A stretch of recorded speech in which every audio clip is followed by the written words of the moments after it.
નમસ્કાર વિદ્યાર્થી મિત્રો. એક દાખલો છે કે બે બાળકો ધરાવતા કુટુંબમાં ઓછામાં ઓછો એક છોકરો હોય તેની સંભાવના શોધો. 4 વિકલ્પ છે.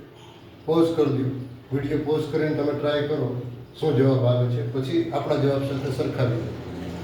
હું સમજૂતી આપું છું, પછી તમે સમજી લેજો. શું કહે છે કે બે બાળકો ધરાવતા કુટુંબ માટે કુલ શક્ય પરિણામ કેટલું? તો ભાઈ મારી આગળ 4 ઘર છે, ત્યાં હું પૂછવા જાઉં તમારા બે બાળકોમાં શું? તો કે બંને છોકરા છે, અહીંયાની બોય બોય. બાજુમાં પૂછ્યું તમારે, તો કે મોટો દીકરો નાની દીકરી. એની બાજુમાં પૂછ્યું તો કે મોટી દીકરી નાનો દીકરો. એની બાજુમાં પૂછ્યું ચોથા ઘરે તો કે બંને દીકરીઓ.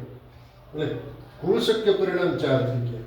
હવે ઓછામાં ઓછો એક છોકરો હોય તેના માટેનું સાનુકૂળ પરિણામ જો આપણે શોધવું હોય તો આમાં ઓછામાં ઓછો એક છોકરો, એનો મતલબ એક છોકરો અથવા એકથી વધુ હોય તો અહીંયા 1, 2 અને 2 છોકરા એટલે 3 ઘટના બને. એટલે ધારો કે ઘટના એ શું? તો કે ઓછામાં ઓછો એક છોકરો હોય, બરાબર છે, તેના માટેની ઘટના એ.